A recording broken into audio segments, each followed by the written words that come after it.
Hello everyone, welcome back to Sankala YouTube channel. ಇವತ್ತು ನಿಮ್ಮ ಮುಂದೆ ನಾನು ಉತ್ತರ ಕರ್ನಾಟಕದ್ದು ಇನ್ನೊಂದು ಮೋಸ್ಟ್ ಫೇವ್ರೆಟ್ ರೆಸಿಪಿ ಅಂತಲೇ ಹೇಳ್ಬೋದು, ಕಡಲೆ ಹಿಟ್ಟಿಂದ ಮಾಡಿರೋಂಥ ಪಿಟ್ಲ. ಇದು ಬಂದುಬಿಟ್ಟು ತುಂಬಾ ಫೇಮಸ್. ಆಲ್ಮೋಸ್ಟ್ ಎಲ್ಲ ಖಾನಾವಳಿಯಲ್ಲೂ ನೀವು ನೋಡ್ಬೋದು, ಉದ್ರ ಪಿಟ್ಲ ಅಂತ ಹೇಳ್ತಾರೆ, ಅಥವಾ ಮೆತ್ತಗಾಗಿರೋಂಥ ಪಿಟ್ಲನೂ ಮಾಡ್ಬೋದು. ಇವತ್ತು ನಾನು ತೋರಿಸ್ತಿರೋ ರೆಸಿಪಿ ಬಂದುಬಿಟ್ಟು ಮೆತ್ತಗಾಗಿರೋಂಥ ಪಿಟ್ಲ. ಸೊ ಅದಕ್ಕೆ ಬೇಕಾಗಿರೋ ಇಂಗ್ರೀಡಿಯೆಂಟ್ಸು ಕಡಲೆ ಹಿಟ್ಟು, ಈರುಳ್ಳಿ, ಮೆಣಸಿನ್ಕಾಯಿ, ಆಮೇಲೆ ನಿಂಬೆಹಣ್ಣು. ಸೊ ಇಲ್ಲಿ ಮೊದಲನೇದಾಗಿ ಕಡಾಯಿನ ಬಿಸಿ ಮಾಡ್ಕೊಳ್ಳೋಕೆ ಇಟ್ಕೊಂಡಿದ್ದೀವಿ. ಬಿಸಿ ಆದ ನಂತರ ಅದಕ್ಕೆ ಸ್ವಲ್ಪ ಎಣ್ಣೆ ಹಾಕಿಬಿಟ್ಟು ಜೀರಿಗೆ ಸಾಸಿವೆ ಹಾಕ್ಕೊಳ್ಬೇಕು. ಅದೆಲ್ಲ ಚೆನ್ನಾಗಿ ಫ್ರೈ ಆದ ನಂತರ ಅದಕ್ಕೆ ಕರಿಬೇವಿನ ಎಲೆನೂ ಆ್ಯಡ್ ಮಾಡ್ಕೊಳ್ಬೇಕು. ಕರಿಬೇವಿನ ಎಲೆ ಚೆನ್ನಾಗಿ ಫ್ರೈ ಆದ ನಂತರ ಅದಕ್ಕೆ ಉದ್ದುದ್ದಾಗಿ ಸೀಳಿರೋಂಥ ಮೆಣಸಿನ್ಕಾಯಿ, ಹಸಿ ಮೆಣಸಿನ್ಕಾಯಿನ ಆ್ಯಡ್ ಮಾಡ್ಕೊಳ್ಬೇಕು. ಆಮೇಲೆ 1-2 ಮೀಡಿಯಮ್ ಸೈಜ್ ಆಗಿರೋಂಥ ಈರುಳ್ಳಿನ ಚಿಕ್ಕದಾಗಿ ಹೆಚ್ಚಿಟ್ಕೊಂಡ್ಬಿಟ್ಟು ಅದನ್ನು ಸಹ ಒಗ್ಗರಣೆಗೆ ಹಾಕ್ಕೊಳ್ಬೇಕು. ಇಷ್ಟು ಇಂಗ್ರೀಡಿಯೆಂಟ್ಸ್ ಹಾಕ್ಕೊಂಡ್ಬಿಟ್ಟು ನೀಟಾಗಿ ಫ್ರೈ ಮಾಡ್ಕೊಳ್ಬೇಕು, ಆಲ್ಮೋಸ್ಟ್ ಬ್ರೌನ್ ಕಲರ್ ಬರೋ ತನಕ. ಸೊ ಯೂಶ್ವಲಿ ಕಡಲೆ ಹಿಟ್ಟಿಂದ ಪಿಟ್ಲ ತುಂಬಾ ರುಚಿಯಾಗಿರುತ್ತೆ ಜೋಳದ ರೊಟ್ಟಿ ಜೊತೆ ಅಥವಾ ಚಪಾತಿ ಜೊತೆ ತಿನ್ನೋಕ್ಕೆ. ಸೊ ಇವತ್ತು ನಾವು ಜೋಳದ ರೊಟ್ಟಿ ಜೊತೆ ಕಾಂಬಿನೇಷನ್ ಆಗಿಬಿಟ್ಟು ಕಡಲೆ ಹಿಟ್ಟಿಂದ ಮೃದುವಾಗಿರೋಂಥ ಪಿಟ್ಲನ ಮಾಡ್ತಾ ಇರೋದು. ಇನ್ನೊಂದು ವೆರೈಟಿ ಬಂದುಬಿಟ್ಟು ಉದ್ದುದ ಪಿಟ್ಲ ಅಂತ ಹೇಳ್ತಾರೆ, ಸ್ವಲ್ಪ ಡ್ರೈ ಆಗಿ ಬರುತ್ತೆ ಅದು.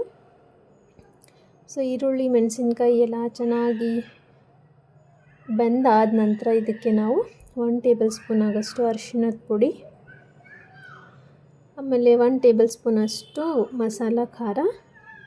ಅದಾದ ನಂತರ ಆ ಖಾರದ ಪುಡಿನ ನೀವು ನೋಡ್ಕೊಂಡ್ಬಿಟ್ಟು ಹಾಕ್ಕೊಳ್ಳಿ, ಬಿಕಾಸ್ ನಾವು ಆಲ್ರೆಡಿ ಮೆಣಸಿನ್ಕಾಯಿನ ಹಾಕ್ಕೊಂಡಿದ್ದೀವಿ.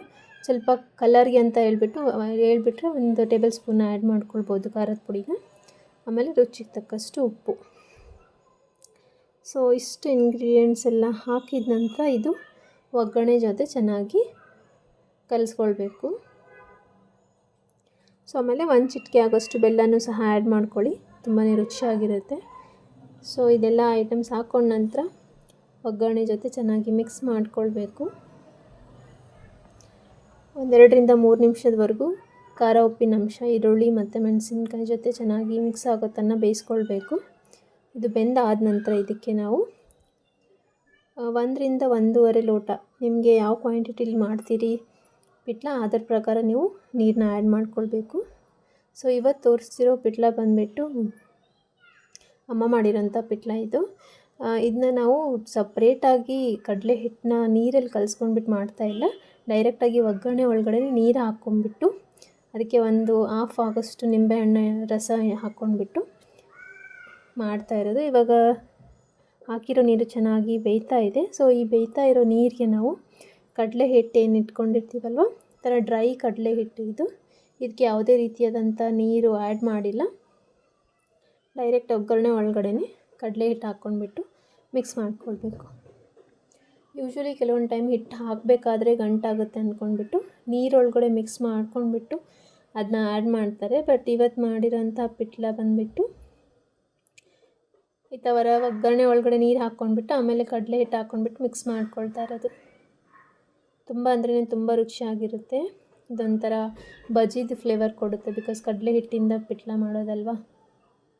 ಆಮೇಲೆ ಉತ್ತರ ಕರ್ನಾಟಕದ ಸೈಡು ತುಂಬ ಫೇಮಸ್ ರೆಸಿಪಿ ಇದು. ಬ್ಯಾಂಗ್ಳೂರಲ್ಲಿ ಆಲ್ಮೋಸ್ಟ್ ಎಲ್ಲ ಖಾನಾವಳಿಯಲ್ಲಿ ನೋಡ್ತಿರ್ಬೋದು ನೀವು, ಪಿಟ್ಲ ಅನ್ನೋದು ಒಂದು ಡಿಶ್ ಇದ್ದೇ ಇರುತ್ತೆ. ಸೊ ಕಡಲೆ ಹಿಟ್ಟೆಲ್ಲ ಹಾಕಿದ ನಂತರ ಈ ಥರ ಮಿಕ್ಸ್ ಮಾಡ್ಕೊಳ್ಬೇಕು.